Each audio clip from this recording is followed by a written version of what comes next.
ఓం నమో శ్రీ లక్ష్మీ వెంకటేశ్వరాయ శ్రీ మహాగణాధిపతయే నమః.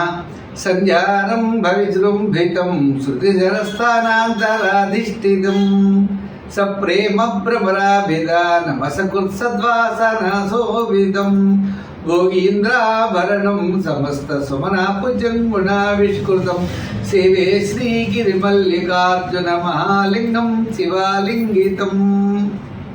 ప్రేక్షకులు నమస్కారాలు తెలియజేస్తూ మనం ఆగస్టు నెలలో ఏ రాశుల వారికి ఎలా ఉంటుందో మొదట తప్పనిసరిగా తెలుసుకుందాం.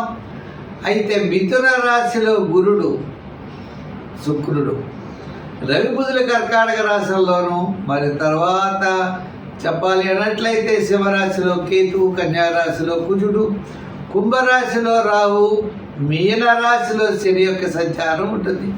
కర్కాటక రాశిలో 15 వరకు సంచారం ఉన్న రవి తదుపరి సింహరాశిలో ప్రవేశించడం జరుగుతుంది. ఈ విధమైనటువంటి గ్రహ సంచారంతో మనం ముందుకు వెళుతున్నాం. మరి ఈ కార్యక్రమాన్ని 10 మందికి అందించడం కోసం ప్రతి ఒక్కరు కూడా షేర్ చేయండి. 12 రాశుల గురించి మనం తెలుసుకోబోతున్నాం. దాంట్లో మన రాశి గురించి మనం తెలుసుకుంటూ ముందుకు వెళ్దాం. ఇంకొక విషయం, చిన్న చిన్న పరిహారాలు ఉంటాయి. పరిహారాల ద్వారా నెగిటివ్గా ఉన్నప్పుడు, మనకు అనుకూలమైన పరిస్థితులు లేనప్పుడు దాన్ని అనుకూలంగా మార్చుకునేటువంటి విధంగా మనం చిన్న చిన్న పరిహారాలు చెప్తున్నాం. పరిహారాలు తప్పకుండా పాటించండి. తద్వారా పాజిటివ్ వైబ్రేషన్స్ మీలో డెవలప్ అయ్యి తప్పనిసరిగా అనుకూలమైనటువంటి ఫలితాలు, అనుకూలంగా మార్చుకునేటువంటి విధి విధానాలు మనకు ఉన్నాయి. అటువంటి విధానాలు పాటిస్తూ మీరు ముందుకు వెళ్ళాల్సిందిగా కోరుకుంటున్నాం. మరి ముందుగా రాశి గురించి తెలుసుకుందాం. మీనరాశి. ఈ మీనరాశి వారికి సంతానపరమైన అభివృద్ధి, సంతానం నుండి శుభవార్తలు అందడం, కాస్త మానసికమైన ప్రశాంత వాతావరణం మరి ఈ ఆగస్టు నెలలో తప్పనిసరిగా కలుగుతుంది. సమస్యలు ఉన్నప్పటికీ ఆత్మస్థైర్యం ఉంటుంది. శుభపుణ్య కార్యక్రమాల్లో పాల్గొంటారు. మీ యొక్క క్యాలిక్యులేషన్ చాలా కరెక్ట్గా ఉంటాయి. మంచి ఆలోచనలతో ముందుకెళ్ళేటువంటి పరిస్థితులు ఉన్నాయి. విద్యార్థులు శ్రమ తగినటువంటి గుర్తింపుని పొందగలుగుతారు. రాజకీయ నాయకులు కూడా మాట్లాడేప్పుడు కొంత జాగ్రత్తలు తీసుకుంటారు.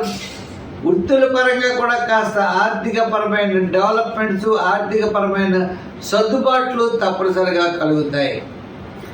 వ్యాపారాత్మకంగా చూసుకున్నట్లయితే వస్త్ర, గృహోపకరణాలు, ఫైనాన్స్, జనరల్, కిరాణా, మెడికల్, లోహ, యంత్ర, వాహన, చేతి వృత్తి పనివారు, కార్మికులకి ఆగస్టు 15 నుంచి ఆగస్టు నెలాఖరు లోపల అత్యద్భుతంగా ఉన్నది. అందుచేత నూతనమైన పెట్టుబడులు పెట్టే విషయంలో జాగ్రత్తలు తీసుకోవాలి. పార్ట్నర్షిప్ జాగ్రత్త. అలాగే సహచరులతో వ్యాపారం చేస్తూ ఉండడం, వాళ్ళతో జాగ్రత్తలు ఉండాలి. వ్యాపారం చేసేటువంటి వాళ్ళు, కింద పని చేసేటువంటి వర్కర్స్తో జాగ్రత్తలు, నిదానం ఉండాలి. అంటే నమ్మకంగా ఏది వదిలేయకూడదు. ప్రతి దాన్ని మీరు శ్రద్ధగా చూసుకుంటేనే వ్యాపారస్తులకి అభివృద్ధి ఉంటుంది. ప్రయాణం చేసేవాళ్ళు జాగ్రత్తగా ప్రయాణం చేస్తే ప్రమాదాలు ఉండవు. అలాగే ఉద్యోగస్తులు కూడా వ్రాత పనుల్లో జాగ్రత్తగా 1, 2, 3 సార్లు చూడాలి. తద్వారా ఇబ్బందులు పెద్దగా రావు. అంటే శని ప్రభావం ఉన్నప్పుడు అనవసరంగా ఇబ్బందులు వస్తాయని మనం ఫీల్ అవ్వకూడదు. మనం 1, 2 సార్లు చూడాలి. ఎక్కువ శ్రమ పడాలి. ఈజీ మనీ రాదు. శ్రమతో కూడిన విజయం వస్తుంది. అది కూడా ఆనందంతో మనం స్వీకరిస్తూ ముందుకు వెళ్ళాలి.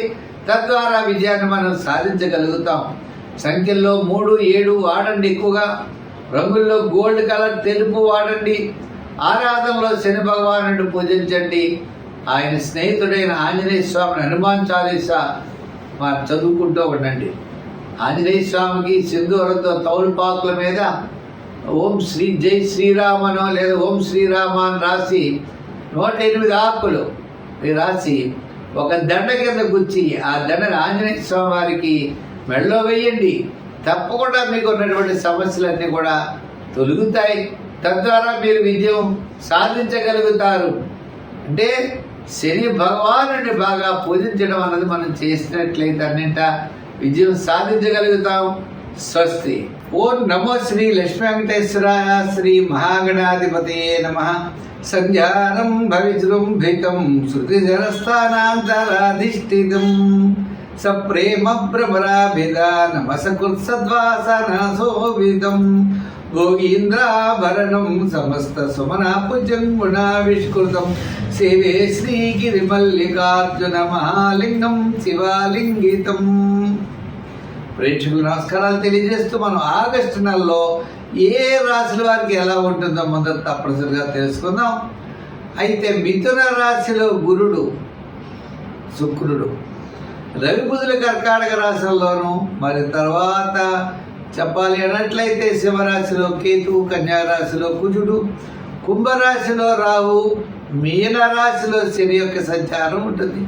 కర్కాటక రాశిలో 15 వరకు సంచారం ఉన్న రవి తదుపరి సింహరాశిలో ప్రవేశించడం జరుగుతుంది. ఈ విధమైనటువంటి గ్రహ సంచారంతో మనం ముందుకు వెళుతున్నాం. మరి ఈ కార్యక్రమాన్ని 10 మందికి అందించడం కోసం ప్రతి ఒక్కరు కూడా షేర్ చేయండి. 12 రాశుల గురించి మనం తెలుసుకోబోతున్నాం. దాంట్లో మన రాశి గురించి మనం తెలుసుకుంటూ ముందుకు వెళ్దాం. ఇంకొక విషయం, చిన్న చిన్న పరిహారాలు ఉంటాయి. పరిహారాల ద్వారా నెగిటివ్గా ఉన్నప్పుడు, మనకు అనుకూలమైన పరిస్థితులు లేనప్పుడు దాన్ని అనుకూలంగా మార్చుకునేటువంటి విధంగా మనం చిన్న చిన్న పరిహారాలు చెప్తున్నాం. పరిహారాలు తప్పకుండా పాటించండి.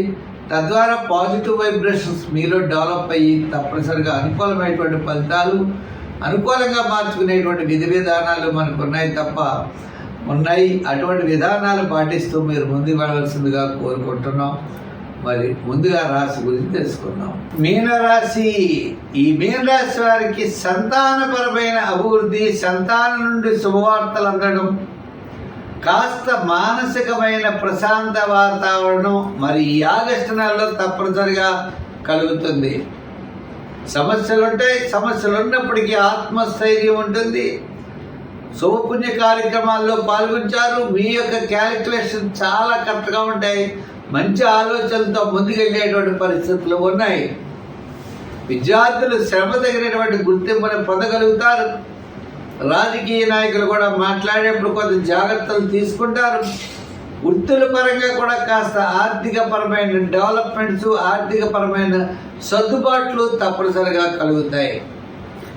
వ్యాపారాత్మకంగా చూసుకున్నట్లయితే వస్త్ర, గృహోపకరణాలు, ఫైనాన్స్, జనరల్, కిరాణా, మెడికల్, లోహ, యంత్ర, వాహన, చేతివృత్తి పనివారు, కార్మికులకి ఆగస్టు 15 నుంచి ఆగస్టు నెలాఖరు లోపల అత్యద్భుతంగా ఉన్నది. అందుచేత నూతనమైన పెట్టుబడులు పెట్టే విషయంలో జాగ్రత్తలు తీసుకోవాలి. పార్ట్నర్షిప్ జాగ్రత్త. అలాగే సహచరులతో వ్యాపారం చేస్తూ ఉంటాం, వాళ్ళతో జాగ్రత్తలు ఉండాలి. వ్యాపారం చేసేటువంటి వాడు, కింద పని చేసేటువంటి వర్కర్స్తో జాగ్రత్తలు, నిదానం ఉండాలి. అంటే నమ్మకంగా ఏది వదిలేయకూడదు. ప్రతి దాన్ని మీరు శ్రద్ధగా చూసుకుంటేనే వ్యాపారస్తులకి అభివృద్ధి ఉంటుంది. ప్రయాణం చేసేవాళ్ళు జాగ్రత్తగా ప్రయాణం చేస్తే ప్రమాదాలు ఉండవు. అలాగే ఉద్యోగస్తులు కూడా వ్రాత పనుల్లో జాగ్రత్తగా 1, 2, 3 సార్లు చూడాలి. తద్వారా ఇబ్బందులు పెద్దగా రావు. అంటే శని ప్రభావం ఉన్నప్పుడు అనవసరంగా ఇబ్బందులు వస్తాయని మనం ఫీల్ అవ్వకూడదు. మనం 1, 2 సార్లు చూడాలి. ఎక్కువ శ్రమ పడాలి. ఈజీ మనీ రాదు. శ్రమతో కూడిన విజయం వస్తుంది. అది కూడా ఆనందంతో మనం స్వీకరిస్తూ ముందుకు వెళ్ళాలి. తద్వారా విజయాన్ని మనం సాధించగలుగుతాం. సంఖ్యల్లో 3, 7 వాడండి ఎక్కువగా.